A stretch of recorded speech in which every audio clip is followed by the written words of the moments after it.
Good afternoon. 2 teenagers have died after the e-bike they were passengers on crashed with 4 cars in Murray.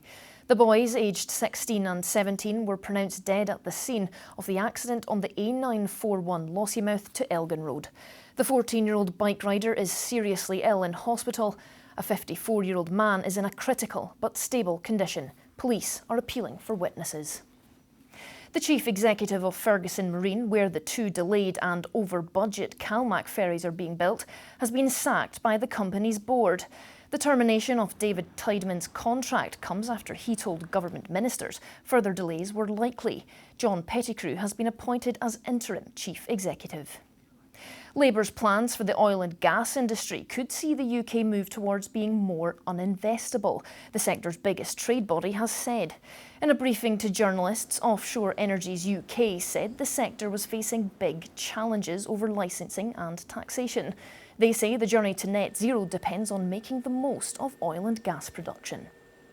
If we look at the tax regime within oil and gas, we've had 4 tax policies and tax regimes in the last 2 years, and we've had further changes proposed by some politicians and political parties. That's not conducive to a certain and confident environment. What we need to see is certainty and responsible policy making from across the board to make sure that we've got as much confidence as possible in the UK market to go after and win those big opportunities.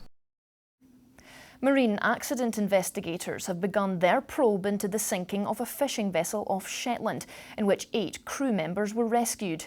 The fishermen managed to scramble onto life rafts after the vessel started taking on water at around 5 o'clock on Sunday morning off Bressay.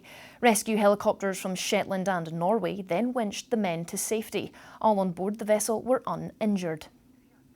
And in sport, Scotland take on Northern Ireland later at Hampden as the team continues preparations for this summer's Euros. Steve Clarke's side are looking to bounce back from a 4-0 loss to the Netherlands on Friday.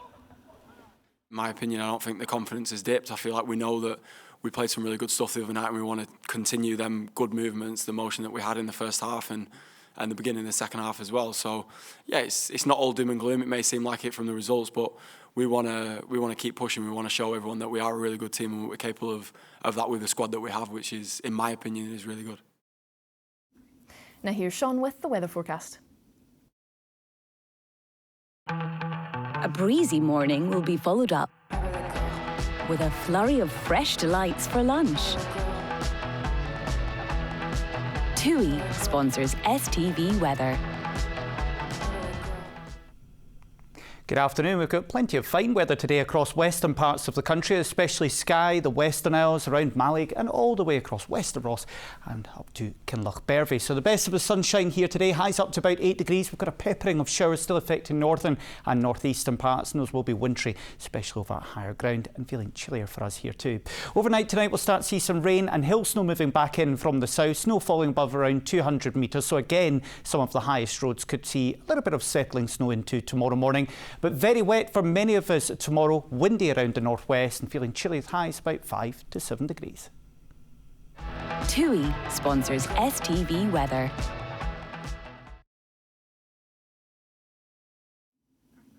That's all for this lunchtime. Norman will be back at 6 with the rest of today's headlines. Have a good afternoon. Bye-bye.